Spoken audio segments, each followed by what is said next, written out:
नमस्कार, मी सुद्धा महाराष्ट्र खबर न्यूजच्या महिमा नवदुर्गेच्या या आमच्या विशेष कार्यक्रमामध्ये तुम्हा सगळ्यांचं स्वागत। गेल्या 2 वर्षांपासून आपण सगळेजण कोरोना या महामारी संकटाशी लढत आहे।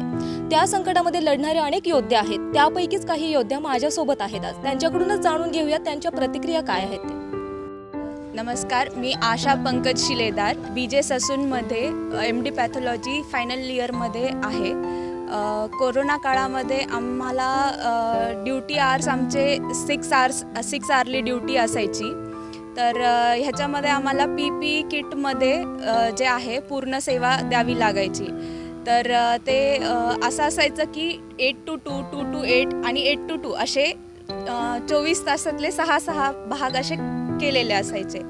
तर स्टार्टिंगला ड्युटी लागली 2 to 8 मॉर्निंग वगैरे, तर ते सुरळीत असायचं। कधी कधी आमची नाईट 8 to 2 लागायची। मग 2 वाजता ड्युटी तुमची संपणार, त्यानंतर तुम्ही ओव्हर देऊन 3 वाजेपर्यंत वगैरे तुम्हाला घरी जावं लागणार। असं सगळं जे आहे हे एक टास्क होतं आमच्यासाठी। म्हणजे अर्ध्या रात्री तुम्हाला तुमच्या घरी पोहोचणं हे मोठी रिस्क होती।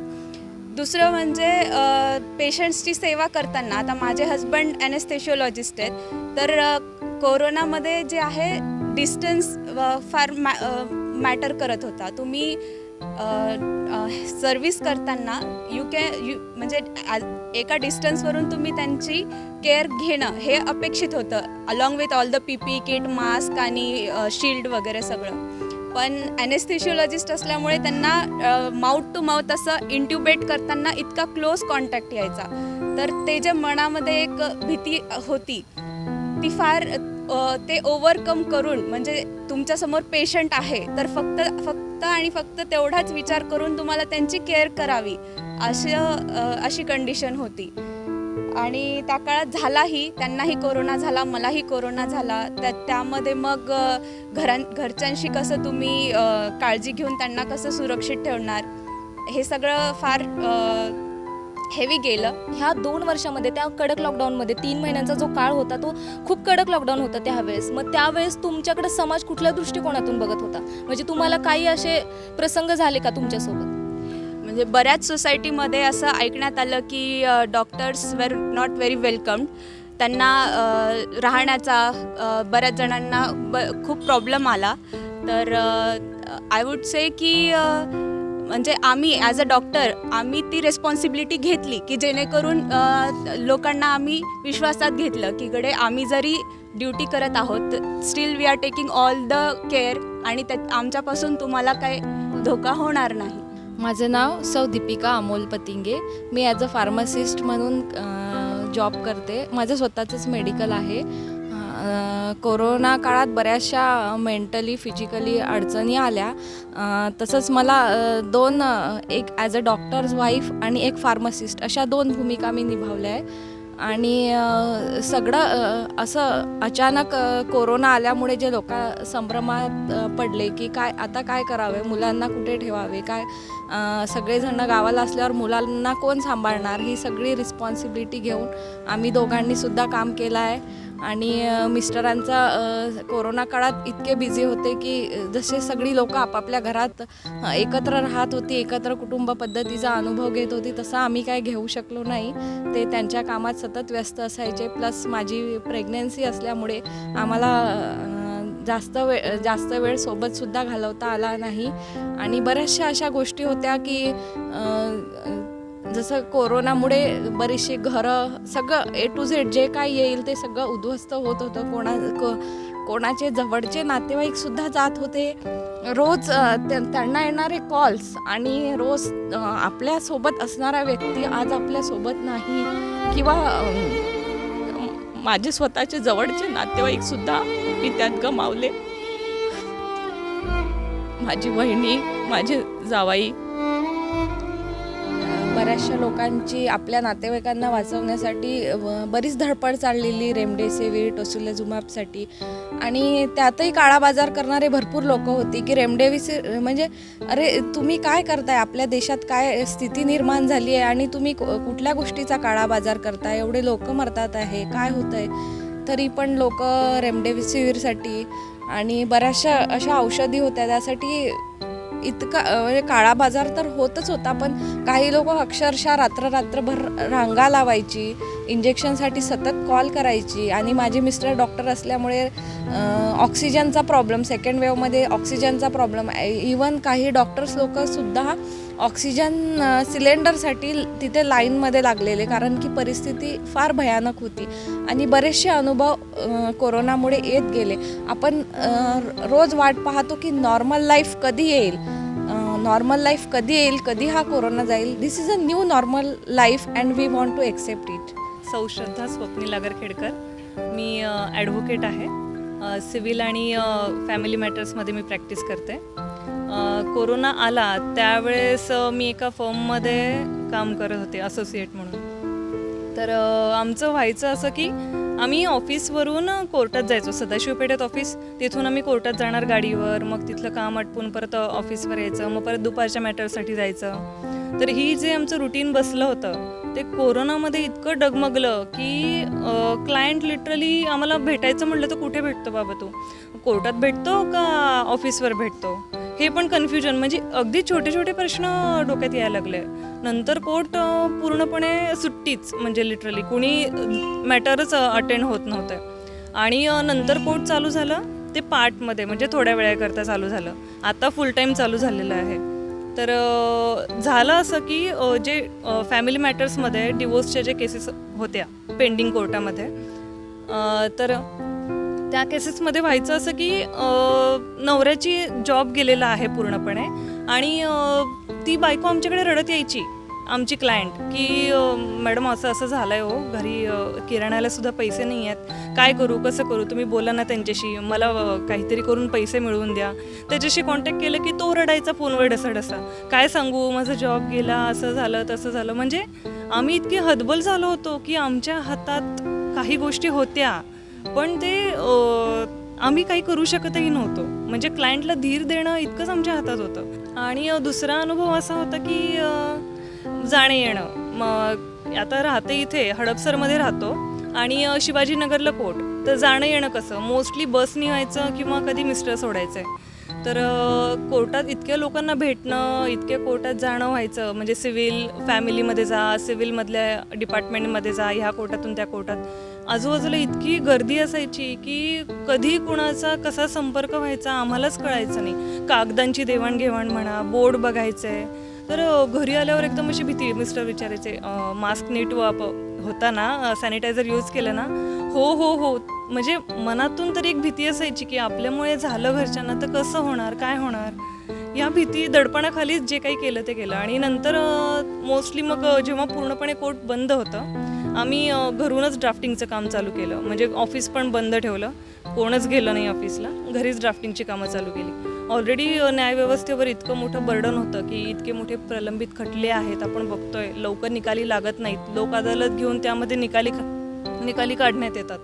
आणि त्यात हे कोरोनाचं संकट, त्यामुळे अजूनच ओझं झालं.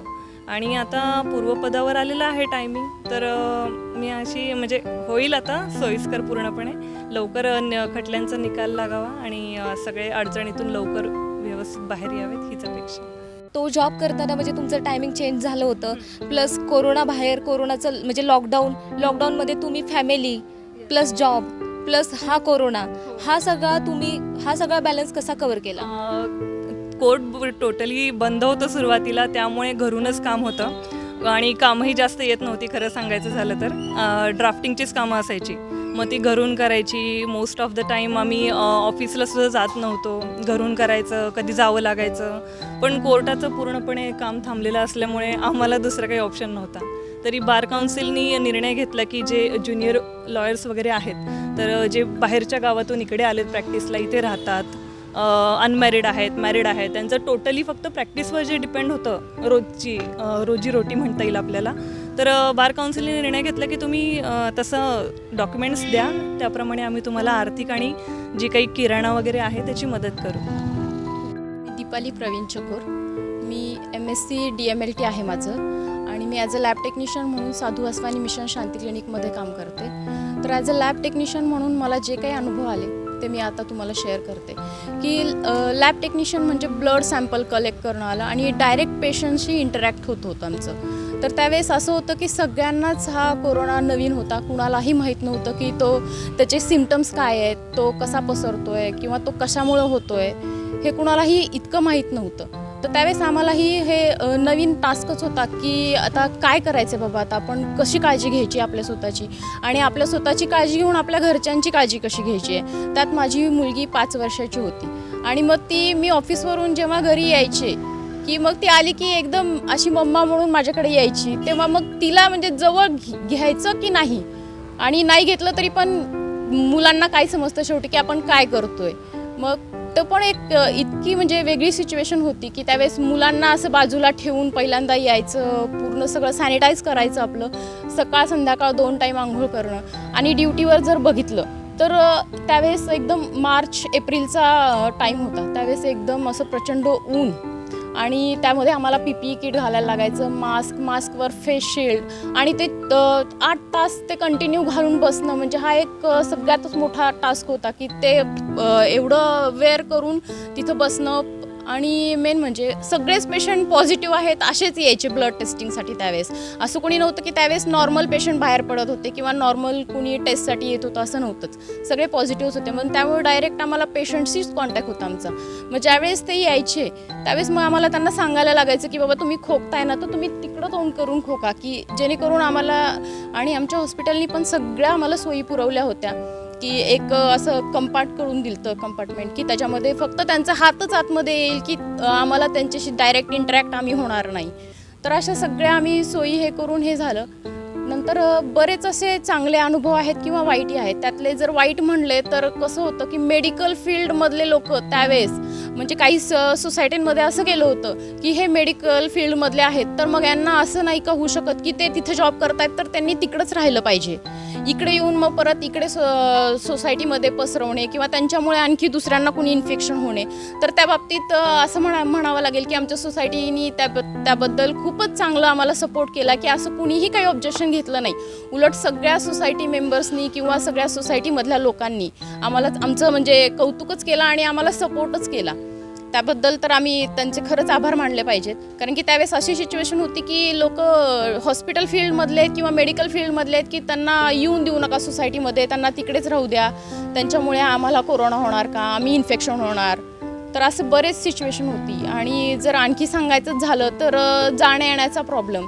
ज्यावेळेस जॉबला जायचो त्यावेळेस कुणीही रस्त्याने नसायचं की एकटं इतकी भीती वाटायची रस्त्याने जाताना की कुणीसुद्धा रस्त्याने नसायचं की इव्हन फक्त अत्यावश्यक सेवेमधले लोक, पोलीस डिपार्टमेंट एवढेच फक्त रस्त्यावर दिसायचे आणि ॲम्ब्युलन्स, ह्याच्या व्यतिरिक्त दुसरं रस्त्यावर कुणीही दिसत नव्हतं.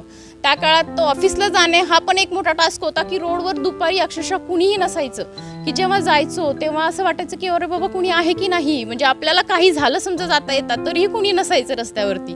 असे सिच्युएशन होते. आणि शेवटी आपली स्वतःची काळजी घेऊन घरच्यांची काळजी घेणं हे खूपच एक मोठा टास्क होता. आणि त्यात घरी लहान मुलं, म्हातारी माणसं वगैरे असतात त्यावेळेस त्यांना इन्फेक्शन आपल्यामुळे होऊ नये हे खूप अवघड गोष्ट होती त्यावेळेस हे करण्याची. आणि जर जवळचाच एक एक्सपिरियन्स शेअर करायचा झालाच तर माझी एक मैत्रीण कम म्हणजे माझी बहीणच म्हटलं तरी चालेल. तर त्या सिच्युएशनमध्ये कोरोनाच्या पिरियडमध्ये इंजेक्शन अवेलेबल नव्हते, टॅबलेट मिळत नव्हत्या, इवन बेड्ससुद्धा अवेलेबल नव्हते हॉस्पिटलमध्ये.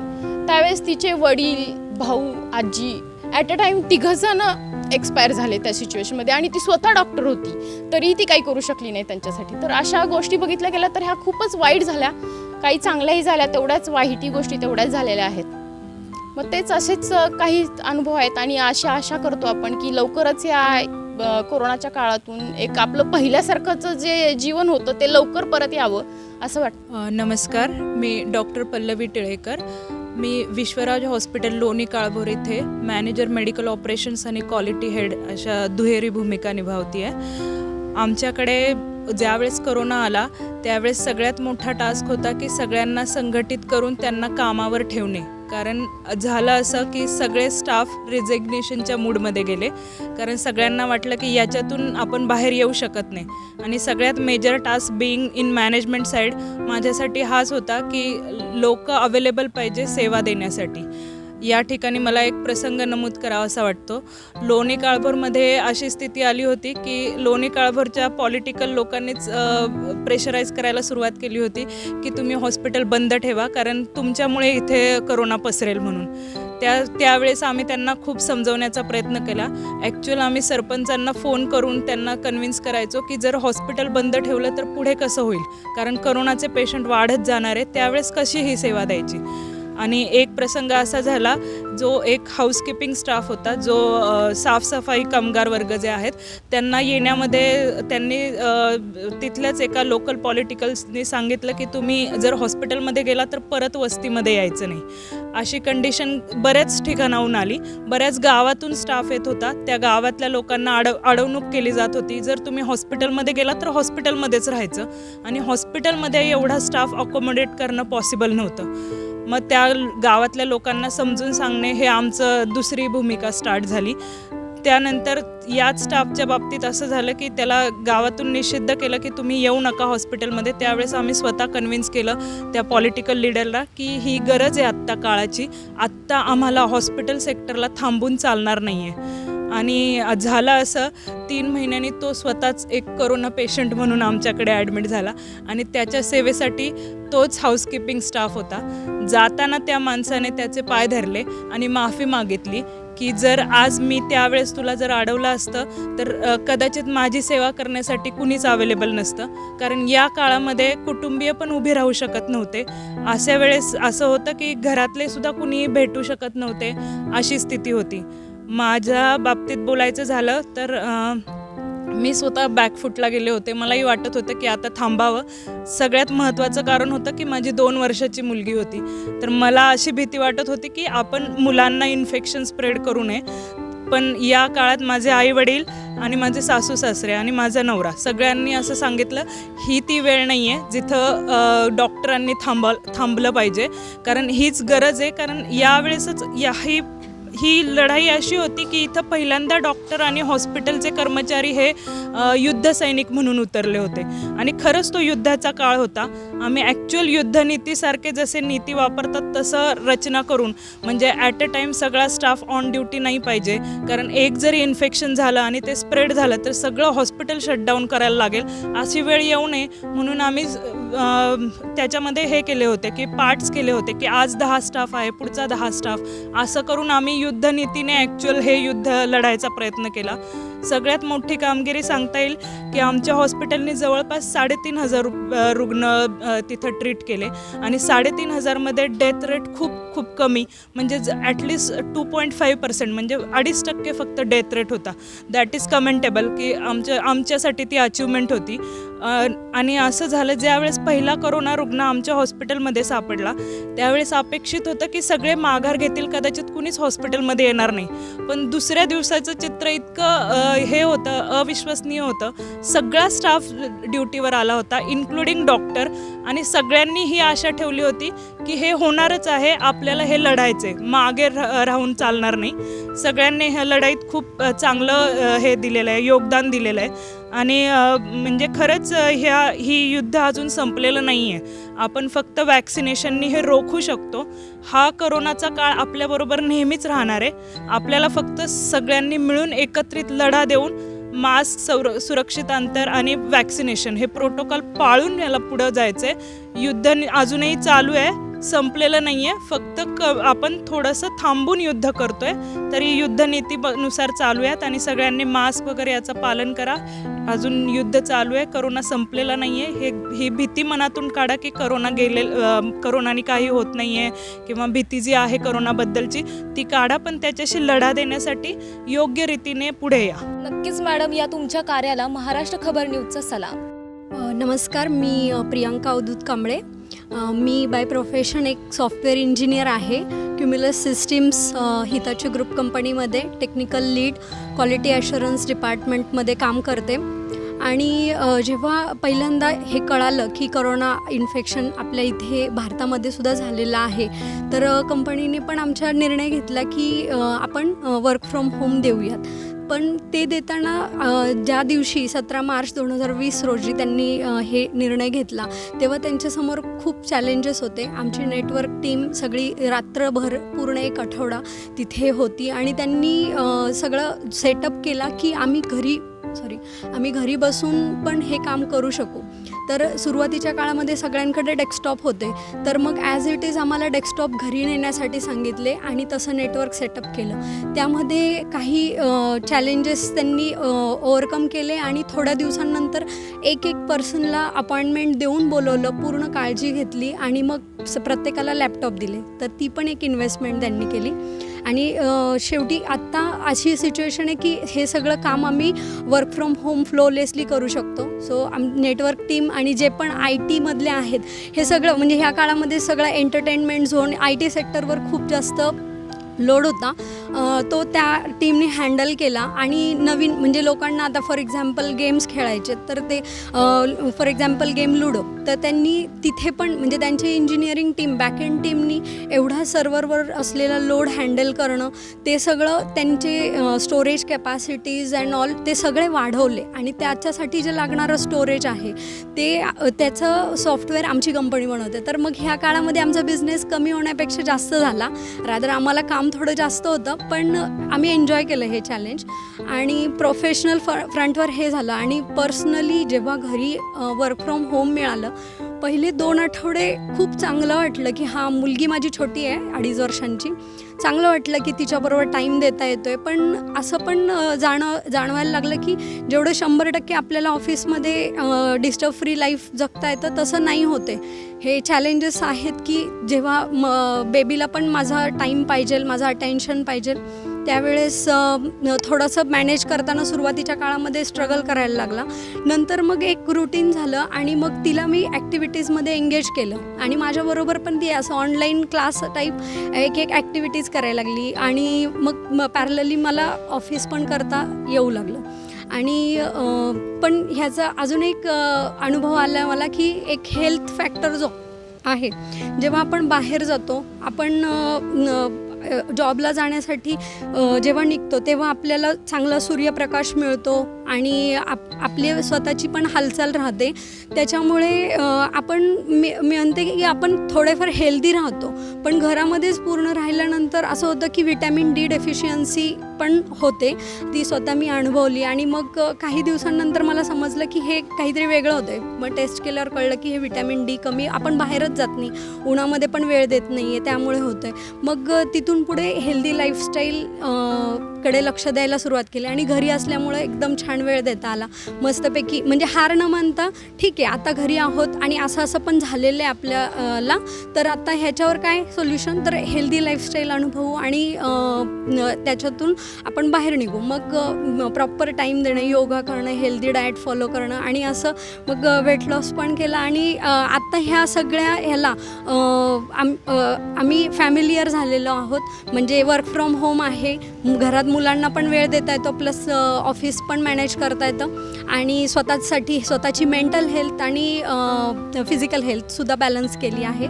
तर मी म्हणते की जरी जग थांबलं असेल ना, पण हे थांबण्याने पण काहीतरी शिकवलं आहे आणि ह्याच्यातून आपण स्ट्रेस हँडल करण्यासाठी मी ह्या सगळ्या नवदुर्गांना आणि आपल्या महिला वर्गाला सांगू इच्छिते की स्वतःसाठी फक्त 10 मिनटं तरी द्या. तुमची जी आवड आहे ना त्यासाठी 10 मिनटं द्या. फॉर एक्झाम्पल एक चांगलं गाणं ऐकायचं असेल, बसा थोडंसं 10 मिनटं बसा, ऐका ते गाणं, किंवा तुम्हाला ड्रॉइंग आवडत असेल, काहीही तुमची हॉबी असेल, 10 मिनटं द्या. यू विल फील रिफ्रेश आणि पुन्हा तुम्ही सगळ्या गोष्टींना सामना करण्यासाठी एक सज्ज असाल. नमस्कार, मी तनुश्री सोनवणे. मी फायनल इयर BHMS स्टुडंट आहे. फर्स्टली कोविड जेव्हा आली, फर्स्ट वेव आली, तर तेव्हा पहिल्या काही महिन्यांमध्ये असं झालं की ऑनलाईन सगळे लेक्चर्स वगैरे झाले आणि ते खूप वेगळं पडतं. टीचर्ससुद्धा जे आहेत की ओल्ड एज सगळे टीचर्स आहेत, त्यांनी ती सगळी न्यू टेक्नॉलॉजी शिकून मग आम्हाला पूर्ण ॲडजस्ट सगळं केलं. आणि नंतर एक्झाम्स द्यायची जेव्हा वेळ आली, आमची फायनल एक्झाम होती, जेव्हा की गव्हर्मेंटनी सगळ्या फील्ड्ससाठी डिसाईड केलं की ऑनलाईन एक्झाम्स घेऊन ऑनलाईनच डिग्री देऊन सगळं करूयात, एक्सेप्ट मेडिकल फील्ड की त्यांनी कॉलेज सेंटरला येऊन एक्झाम द्यायची आणि मगच रिझल्ट्स वगैरे येतील. तर मग तेव्हा तुम्ही पाहिलंच असेल खूप ट्विट्स वगैरे पण झाले होते आणि फर्स्ट वेव होती की जेव्हा आपण साधं बिल्डिंगच्या खाली यायलासुद्धा घाबरायचो. तर तेव्हा स्टुडंट्सनी म्हणजे आणि पेरेंट्सनी सुद्धा कशी हिंमत करावी की स्टुडंट एवढं 100 स्टुडंट्स जात आहेत, एक्झाम देत आहेत आणि तेव्हा खूप अपोज केलं होतं. पण ते ठीक आहे, गव्हर्मेंटचा पण एक पॉईंट ऑफ व्ह्यू होता की डॉक्टर्स बनणार आहेत तर मग त्यांनी येऊन प्रॉपर एक्झाम्स झाले पाहिजे. तर आम्हीसुद्धा म्हणजे प्रिन्सिपलकडे जाऊन खूप अपोज केलं होतं की नाही, आम्ही मेंटली तयार नव्हतो की जाऊन तिथे एक्झाम द्यावी. पण ठीक आहे, शेवटी झाली ती एक्झाम. आम्ही सगळं मास्क वगैरे सगळे कोविडचे प्रोटोकॉल्स पाळून एक्झाम दिली आणि एक्झाम झाली. नंतर मग फायनल इयर स्टुडंट्स आम्ही होतो. तर RSS आणि पुणे महानगरपालिकेचं जे कोविड केअर सेंटर होतं कर्वेनगरला, तिथे असं होतं की डॉक्टर्स म्हणजे होते सह्याद्री हॉस्पिटलशी लिंक्ड होतं. डॉक्टर्स तिकडे जास्त काम करत होते, तर इकडे त्यांना स्टुडंट्सची गरज पडत होती. त्यामुळे त्यांनी आम्हाला फायनल इयर स्टुडंट्सला अप्रोच केलं कॉलेज थ्रू की तुम्ही तयार आहात का. आणि इट वॉज की अनपेड आहे ते सगळं, कारण ते सेंटरच सगळ्या लोअर सोशो इकॉनॉमिक क्लाससाठी बनलेलं होतं की तिथे त्यांना राहणं, क्वारंटाईन होणं, त्यांचे मेडिकेशन्स आणि सगळं जेवण वगैरे सगळं महानगरपालिके थ्रू होतं. तर आम्हालासुद्धा त्यांनी क्लिअर कट सांगितलं होतं की तुम्ही ॲज स्वयंसेवक म्हणून या आणि म्हणजे जे काही डॉक्टर्सची जबाबदारी आहे ती पूर्ण करा. अनपेड आहे ते तर होतंच. तर मग हे असं झालं की आम्हाला एक अपॉर्च्युनिटी पण होती, पण सर्वात मोठं टास्क होतं की घरच्यांना कन्व्हिन्स करणं. कारण ऑब्व्हियसली आम्ही पेशंट्सच्या डायरेक्ट संपर्कात येणार वगैरे ते सगळं. आणि पुन्हा घरी माझी पण अशी सिच्युएशन होती की मम्मी माझी डायबिटिक पेशंट आहे आणि तेव्हाच म्हणजे मामा वगैरे त्यांची फॅमिली स्वतः कोविड पॉझिटिव्ह होती. तर पेरेंट्स तर तयार होतच नव्हते. पण माझी खूप इच्छा होती आणि ऑलमोस्ट आम्ही 80-90 स्टुडंट्सपैकी 5 जणी तयार झालो होतो फक्त. पण आम्हाला असं होतं की ठीक आहे, तिकडे गरज आहे तर आपण स्वतः व्हॉलंटिअर करून हेल्प केलीच पाहिजे. आणि मम्मीचं पण असं म्हणणं होतं की तू जाशील पण मग घरी येऊन इकडे आम्हाला करोना नको देऊ. पण माझं हे म्हणणं होतं की आज जर माझी डिग्री असती आणि क्लिनिक असतं तरी पण तू मला असंच म्हणाली असती का की नको जाऊ, नकोच बघू पेशंट्स. तर हे नाही होऊ शकत. त्यामुळे मी ठाम होते आणि आम्ही डिसाईड केलं की तिकडे जाऊ. तिथे आम्ही पहिले 1 to 2 वीक्सचाच कालावधी ठेवला होता की आम्ही एवढेच दिवस काम करू आणि मग आपलं क्वारंटाईन होऊन घरी येऊ. पण कारण नर्वस होतो खूप की ऑब्व्हियसली तिथे भीती वाटणार सगळ्या गोष्टींची. पण आम्ही गेलो तिकडे, काम केलं. जेव्हा मग पेशंट्स ट्रीट होत आहेत, आम्ही बघतो की ते खुश होत आहेत खूप. म्हणजे आजी आजोबा होते किंवा छोटी छोटी बाळं पण होती. त्यांचे पेरेंट्स जेव्हा सांगतात की तुमच्यामुळे सगळं छान झालं, नीट झालं, बरे झालो, मग बरे होऊन ते जातो, तेव्हा खूप आनंद मिळाला ते बघून. तर मग त्यामुळे आम्ही आमचा टाईम पिरियड वाढवला. आम्ही घरी फोन करून सांगितलं की आम्ही नाही येते आता. आम्ही तिकडेच हॉस्टेलवर थांबलो आणि ऑलमोस्ट 1-1.5 महिना आम्ही काम केलं. मग क्वारंटाईन होऊन घरी आलो. माझं नाव मिसेस अनिता सचिन सत्रे. मी MIT VGS स्कूल लोणीमध्ये शिक्षिका आहे. हा कोरोनाच्या काळामध्ये आम्हाला खूप नवीन टेक्नॉलॉजीचा वापर करून मुलांना कसं शाळेच्या ह्याच्यामध्ये गुंतवता येईल किंवा शैक्षणिकदृष्ट्या ते मागे न राहता त्यांना त्यांचा विकास आम्ही कसा करू ह्याच्याबद्दल आम्ही म्हणजे शिकलो ह्या 2 वर्षामध्ये.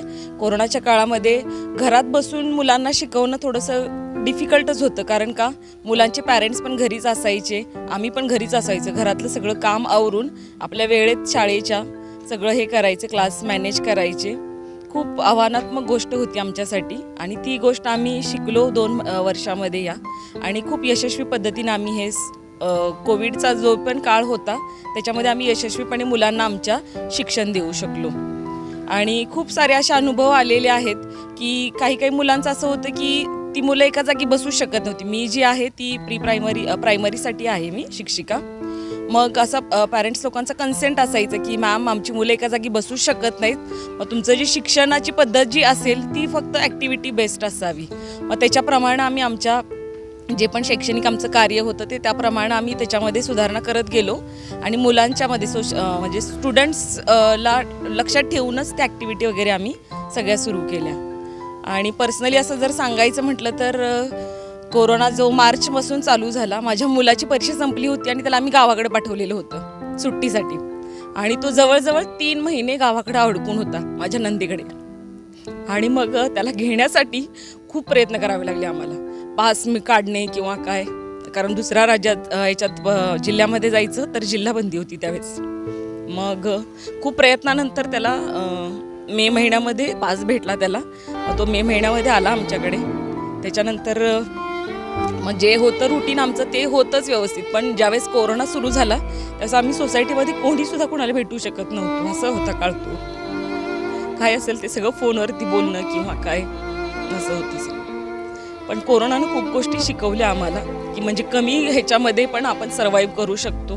म्हणजे जास्तीचं हे करण्यापेक्षा जे आपलं आहे त्याच्यामध्ये समाधान मानून पुढं आयुष्यात पण आपण वाटचाल करू शकतो. मी सौ जयश्री संतोष लडकत. मी अप्पर पोलीस महासंचालक व संचालक पोलीस बिनतारी संदेश महाराष्ट्र राज्य पुणे या कार्यालयात मंत्रालयीन कर्मचारी म्हणून मी काम करत आहे. कोरोनाने काय दिलं नाही जगाला. जसं गरजेत थोड्या गरजा कमी करण्यासाठी शिकवलं, त्याचबरोबर कुठला आजार तुमचं आयुष्य उद्ध्वस्त करू शकतो हे पण शिकवलं. पोलीस खातं म्हटलं की ऑन ड्युटी 24 तास, मग ते पडद्यामागचे कलाकार असो अथवा पडद्यावरचे, नेहमीच सगळ्यांना सतर्क राहावं लागतं. ते आम्हालाही चुकलं नाही. रोजचं घरी येणं, घरी आल्यानंतर एकतर हा आजार काय आहे हे कळायला बराचसा कालावधी गेला. एक तर लोकांच्या मध्ये कोरोना म्हणजे नक्की काय, जोपर्यंत 21 मार्चला लॉकडाऊन हा प्रकार आपल्याला कळला. म्हणजे काय असतं लॉकडाऊन, म्हणजे पूर्णपणे कुलूप बंद. ही स्थिती देशात जेव्हा निर्माण झाली त्यावेळेस कळलं रस्त्यावर शुकशुकाट. जे पुणं गजबजलेलं असायचं तिथं चिटपाखरू दिसलं तरी मनाला आनंद व्हायचा. त्या पुण्यात अशी परिस्थिती आली, हेच भयावह होतं. मनापासून सगळे घाबरलेले होते.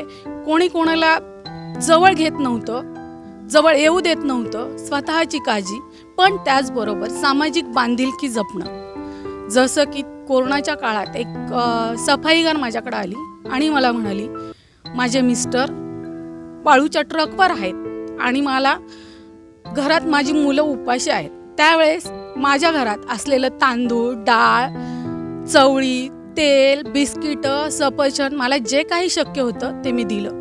पण मी गाडीवर जेव्हा प्रवास करत होते तेव्हा अपंग वृद्ध लोक आजूबाजूला रस्त्याच्या कडेला झाडाखाली बसलेली होती. त्या ह्याच्यात कोणी कोणाकडे बघत नव्हतं की थांबत नव्हतं, कोण काही कोणाला सांगत नव्हतं. अशा ह्याच्यात मी माझ्या डिकीत बिस्किटाच्या पुढे घेऊन जायचे. मलाही भीती होती, पण मी काही अंतर जायचे, तिथं गाडी थांबवायचे, त्या माणसाला हात करून खुणेनी सांगायचे की मी इथं ठेवलंय आणि हे तुम्ही येऊन घ्या, कारण तुम्हाला मिळेल नाही मिळेल मला माहीत नाही, पण मी इथं माझ्या परीनं जे मला करता आलं ते मी केलं. भीती एवढी होती की एक माणूस अक्षरशः दवाखाना कुठे आहे, म्हणजे कोरोना काय आहे, झालाय नाही झालाय हे न कळता दवाखान्यात निघाला होता. तो पूर्णपणे अपंग होता आणि त्याची ती गाडी असते बसून सारखायची, त्याच्यावरून तो चालत होता. कुणीही त्याला उत्तर देत नव्हतं. ससूनच्या पलीकडचा चौक, आंबेडकर चौक, तिथं तो माणूस मला दिसला. त्याच्याशी मी लांबूनच बोलले, गाडी थांबवली, त्याला म्हटलं काय प्रॉब्लेम आहे, तर तो म्हणाला मला दवाखान्यात जायचंय. म्हटलं तुम्हाला कशासाठी, त्या अंतरावरूनच मी म्हटलं कशासाठी जायचंय, नाही मला दवाखान्यात जायचंय. ठीक आहे म्हटलं, इथून सरळ जा, ससून आहे, ससून हॉस्पिटल आहे, तिथं जा आणि पण काळजी घ्या तुमची. ती परिस्थिती अनुभवताना अंगावर शहारे यायचे.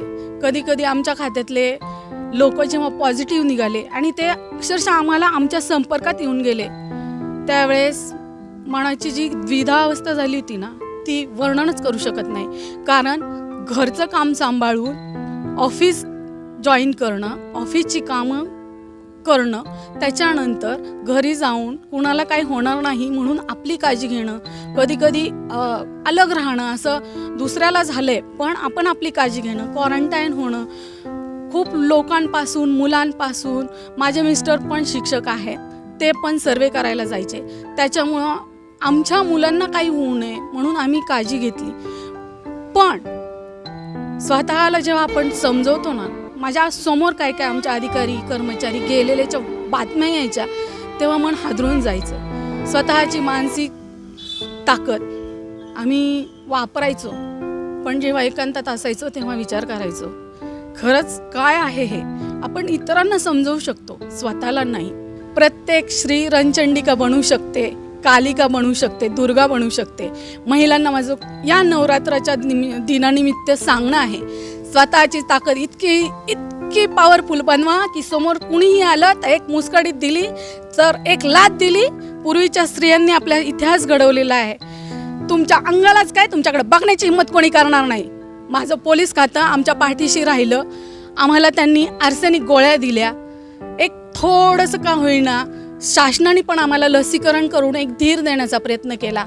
हे सगळं झालं, पण अजूनही कुठंतरी सामाजिक बांधिलकीने सगळे एकत्र येणं गरजेचं आहे. या रोगाचा लढा आपण अशा पद्धतीने देऊ. चीनच काय, अजून कुठलाही देश आला आणि त्याने कितीही काही रोग पसरवण्याचा, आपली अर्थव्यवस्था ढासळण्याचा प्रयत्न केला तर भारताची एकी, अख्ख्या लोकांची, भारत देश संस्कृतीसाठी महान असा देश आहे जगात. पण यासाठी आवश्यक आहे ती आपल्यातली एकी टिकवणं, आलेल्या संकटांचा यशस्वीरित्या सामना करणं, मनातील सामर्थ्याने या सगळ्यावर मात करणं. आणि मी पुन्हा एकदा या कोरोनाच्या लढ्यात ज्या काही प्रत्यक्ष अप्रत्यक्ष ज्यांनी खूप मोठं मोलाचं योगदान दिले त्या सर्वांची मनापासून आभार मानते आणि भारताला एका नव्या उंचीवर नेण्यासाठी सर्वांना आवाहन करते. थँक्यू. 2 वर्षांच्या या कालावधीमध्ये आपण घरात सुरक्षित होतो, व्यवस्थित होतो, कोरोनाची काळजी घेऊन व्यवस्थित होतो. पण तिथं आपली जी काळजी घेण्यासाठी किंवा तिथं अहोरात्र कष्ट करून तिथं आपली काळजी घेण्यासाठी, सेवा करण्यासाठी जे आपले डॉक्टर्स, पोलीस, शिक्षक हे सगळे योद्धे म्हणून काम करत होते. त्यापैकीच ह्यांना मी दुर्गा म्हणते, ह्या माझ्या 9 दुर्गा आता माझ्यासोबत होत्या. त्यांनी त्यांचे अनुभव शेअर केले. त्यांना महाराष्ट्र खबर न्यूजचा सलाम.